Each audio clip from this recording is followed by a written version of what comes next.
नमस्कार। आज का जो हमारा विषय है वो करंट का है। और आप सभी जानते हैं कि जो हमारा कोई सा भी कंपटीशन फाइट करते हैं तो उसमें 30% या 25% क्वेश्चन करंट से फोकस करते हैं, सीधे सीधे करंट्स से आते हैं। और दूसरा ये है कि हमारा प्लस पॉइंट ये रहता है कि हमें यूपीएससी या आरपीएससी या जो छोटे कंपटीशन हैं वो फाइट करते हैं तो बेसिक नॉलेज होना जरूरी है। तो आज हम हमारी जो रविवार की वर्कशॉप होती है फ्री ऑफ कॉस्ट, उसमें हमने क्या क्या स्टूडेंट्स को बताए हैं। आज हमारी जो कार्यशाला हुई थी उसी के बारे में आपसे मैं आप तक भी जो यहाँ नहीं आ पाए हैं, मैं डॉक्टर सरला हूँ और हमारा संकल्प बेनाडा कोचिंग सेंटर है जो डॉक्टर भीमराव अम्बेडकर को समर्पित है और ये पूरे राजस्थान में ऑनलाइन निःशुल्क सुविधा उपलब्ध करा रहा है। जो बाबा साहब के पे ही एजुकेशन बाबा साहब को लेकर ही काम सभी हमने पर्सनली मैं नहीं हूँ इसमें, जो आप भी यदि आते हैं और संकल्प के स्टूडेंट बनते हैं तो हम सब मिलकर मिशन को चलाते हैं। तो ये थी हमारे मिशन की जो क्वालिटी है और ये क्वालिटीपूर्ण एजुकेशन देता है और क्वालिटीपूर्ण ही जॉब के लिए हमेशा डेडिकेट रहता है। तो हमारा जो संडे को जो मेन टारगेट होता है कि बाहर का कोई स्टूडेंट आता है तो उसको ये सिखाया जाता है कि आप किस तरह से माइंड से प्रिपेयर्ड होना है, आपको कौन से एस्पेक्ट हैं आपके जो आपके अब तक आपके जो टारगेट को लेकर या फिर टारगेट तक पहुंचने में आपको असुविधा या अनकंफर्ट महसूस हो रहा था। तो वो सारे जो एस्पेक्ट्स हैं वो बताया जाता है कि किस तरह से आप कोई से भी कंपटीशन फाइट कर सकते हो, कौन कौन सी योजनाएं होती है, कौन कौन से आप उद्देश्य रखते हो अपने जिससे आप कम समय में एक अच्छी अचीवमेंट्स प्राप्त कर लेते हो। तो वो उसके बारे में हम बताते हैं। तो कुछ क्वेश्चन ऐसे होते हैं जो बेसिकली वहाँ से कोई से भी कंपटीशन देंगे तो ऑलमोस्टली वहाँ से आते ही आते हैं। तो उन संदर्भ में आपको जो योजना है किस तरह से हमारा पढ़ने का टेक्नोलॉजी है उसके बारे में हम बाद में डिस्कस करेंगे।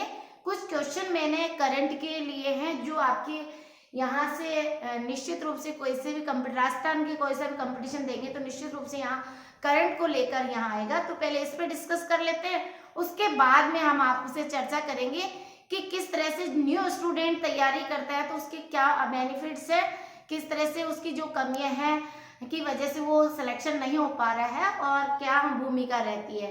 तो आइए हम लेते हैं, हमारा टॉपिक है करंट। पहला ही फर्स्ट क्वेश्चन है, फॉरेंसिक साइंस संस्था कहाँ पर स्थित है।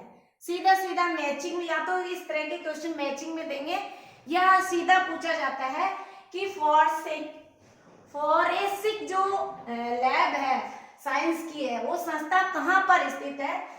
साइंस को लेकर बहुत बड़ा संस्था बनाई गई है, वो हमारे राजस्थान के जोधपुर जिले में, राजस्थान के जोधपुर जिले में। ये सीधा सीधा क्वेश्चन पहले भी पूछा गया है। तो आप इस तरह से फॉरेंसिक साइंस संस्था कहां पर स्थित है, जोधपुर जिले में। प्रथम पैरा खेल अकादमी, यदि ये क्वेश्चन पूछा जाए कि प्रथम पैरा खेल अकादमी कहाँ स्थित है तो ये भी राजस्थान के जोधपुर जिले में है, ये भी जोधपुर जिले में है। यदि पूछा जाए कि सामाजिक समरसता सद्भाव उत्कृष्टता केंद्र कहाँ पर स्थित है, सामाजिक समरसता सद्भाव उत्कृष्टता केंद्र कहाँ पर स्थित है तो ये भी जोधपुर डिस्ट्रिक्ट में है। यदि जब 19 में कोविड आया, 2019 में जब कोविड आया था, यूक्रेन सबसे पहले यूक्रेन, तो वहाँ जो बात करें 2019 में जो कोरोना की लहर आई थी उस समय आपने निश्चित रूप से देखा होगा कि टिड्डी की भी लहर आई थी। तो इसको लेकर हमारी भारत सरकार और राज्य सरकार सरकार है वो बहुत ही सीरियसली ली उस मैटर को। तो इन टिड्डी चेतावनी संगठन का मुख्यालय बनाया गया। हमारे राजस्थान सरकार ने तो बहुत ही रोल मॉडल बना था। ये क्वेश्चन भी 2019 में कोविड को लेकर जो रोल मॉडल राजस्थान प्रथम स्थान पे था, और वो भी भीलवाड़ा। ठीक ऐसे टिड्डी चेतावनी संगठन का मुख्यालय कहाँ पर है? तो राजस्थान के जोधपुर जिले में है। देखिए बहुत ही लॉजिकली क्वेश्चन है, बहुत ही सिलेक्टेड क्वेश्चन मैंने लिए, कहीं कहीं पॉइंट्स में थे इन हमारे जो क्वेश्चन है उनमें से एक क्वेश्चन तो आप कोई से भी कंपटीशन देंगे तो टच जरूर होंगे। तो टिड्डी चेतावनी, जब हमारा कोविड की लहर आई थी उसी टाइम पे ये घटना भी हुई, टिड्डियों की लहर आई थी जिससे किसानों की फसल बहुत तहस नहस हो गई थी। तो इसको लेकर, टिड्डी को लेकर हमारी राजस्थान सरकार बहुत सक्रिय रही और उन्होंने एक संगठन बनाया सॉरी, और एक मुख्यालय बनाया संगठन इस किसानों को लेकर। वो कहाँ पर स्थित है? जोधपुर जिले में। नेक्स्ट क्वेश्चन है, राजस्थान राज्य खेल संस्था कहाँ पर स्थित? सीधा क्वेश्चन पूछा गया था, राजस्थान राज्य खेल संस्था, तो ये भी राजस्थान राज्य खेल संस्था जोधपुर जिले में स्थित है। फिर नेक्स्ट क्वेश्चन है, क्रीड़ा संगम केंद्र कहाँ है? तो क्रीड़ा संगम केंद्र भी जोधपुर जिले में है। देखिए कैसे क्वेश्चन बने हैं, सूक्ष्म बंदरगाह, राजस्थान में सूक्ष्म बंदरगाह, यहाँ राजस्थान शब्द जोड़ सकते हैं। राजस्थान में सूक्ष्म बंदरगाह कहाँ पर स्थित है? जोधपुर जिले में। फिर सीधा क्वेश्चन पूछा जाए, राजस्थान जनजातीय आवासीय विद्यालय, राजस्थान जनजातीय आवासीय विद्यालय कहाँ पर स्थित है? वो भी जोधपुर जिले में है। नेक्स्ट क्वेश्चन है, राष्ट्रीय विधि विश्वविद्यालय संस्था, राष्ट्रीय विश्वविद्यालय राजस्थान राष्ट्रीय, आप राजस्थान सब जोड़ लीजिए, राजस्थान राष्ट्रीय विधि विश्वविद्यालय, ये भी जोधपुर जिले में स्थित है। Rajasthan Rajiv Gandhi fintech university, Rajasthan Rajiv Gandhi fintech university, ये भी जोधपुर जिले में। राजस्थान मेगा टेक्सटाइल पार्क, जो कि Kakani, very most question, Rajasthan mega textile park, mega जो टेक्सटाइल पार्क है वो काकाणी, और वो काकाणी भी जोधपुर डिस्ट्रिक्ट में ही है। नेक्स्ट क्वेश्चन है, राजस्थान मरु वन प्रशिक्षण केंद्र, राजस्थान मरु वन प्रशिक्षण, वनों को लेकर एक ट्रेनिंग सेंटर बनाया गया, वो भी कहां पे बनाया गया है? जोधपुर में। Rajasthan Sardar Patel, very most question, Rajasthan Sardar Patel police Suraksha university, Sardar Patel police Suraksha university जो राजस्थान में है वो कहां पर स्थित है? जोधपुर जिले में। तो देखिए जोधपुर जिले से करंट की ये जो है वो वेरी मोस्ट है।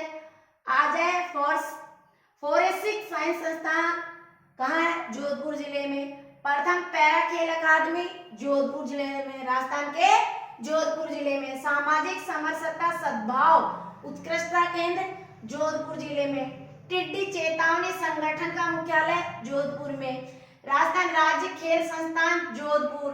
क्रीड़ा संगम केंद्र जोधपुर। राजस्थान सूक्ष्म बंदरगाह जोधपुर। राजस्थान जनजातीय आवासीय विद्यालय जोधपुर जिले में। राजस्थान राष्ट्रीय विधि विश्वविद्यालय Jodhpur. Rajasthan Rajiv Gandhi fintech university, very most question, Rajasthan Rajiv Gandhi fintech university Jodhpur जिले में। Rajasthan mega textile park Kakani Jodhpur में। राजस्थान मरु वन प्रशिक्षण केंद्र जोधपुर में जिले में। सरदार पटेल पुलिस सुरक्षा यूनिवर्सिटी जोधपुर जिले में। तो ये जोधपुर जिले को लेकर इस तरह से आप क्वेश्चन बनाइए, और ये जो क्वेश्चन है वो वेरी मोस्ट क्वेश्चन है। तो आप इस तरह से, जैसे आज ही स्टूडेंट ने डिमांड रखी कि मैम कुछ इस तरह की बेहतर प्लानिंग हमें बताएं जो शॉर्ट समय में हम किक लगा दें, तो उन सभी स्टूडेंट को यही कहना चाहूँगी कि ऐसी बात नहीं, किक नहीं लगा सकते, किक लगा सकते हैं। इसका एक तरीका होता है कि एक आप अपना डिसीजन ले रहे हैं कि मुझे आरएस बनना है, तो आप भी किसी चीज़ का क्राइटेरिया होता है, तो आरएस बनना है या छोटा जॉब लेना है, तो एक्चुअली रणनीति तो सेम है, बस डिफरेंस क्या है कि हमारा जो सिलेबस है उसको अपन को कवर करना है। अब उस सिलेबस से बाहर हमें जाना नहीं है।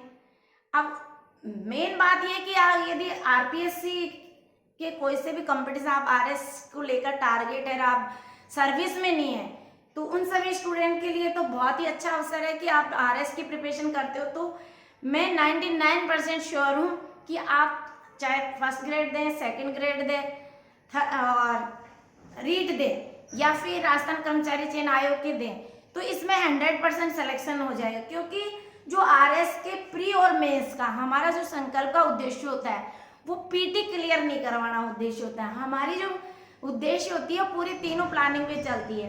तो उसमें जो टॉपिक्स हैं वो सारे टॉपिक्स हैं जो बेहतरीन होते हैं। अब उन टॉपिक पे अपन काम कर लेते हैं।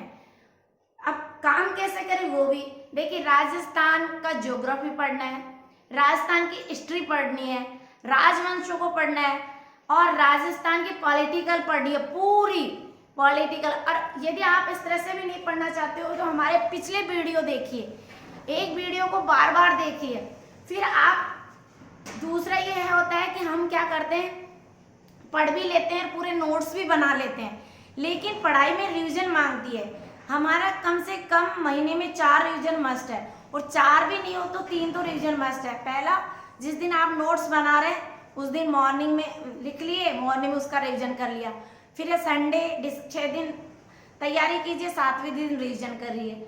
फिर आप 15 दिन बाद में उसका रिवीजन करिए, एक दिन 15 वो ही आ जाता है 7 डे। तो हमारे 4 बार रिवीजन हर संडे को आप रिवीजन के लिए निकालिए और लिख लिख कर तैयारी कीजिए।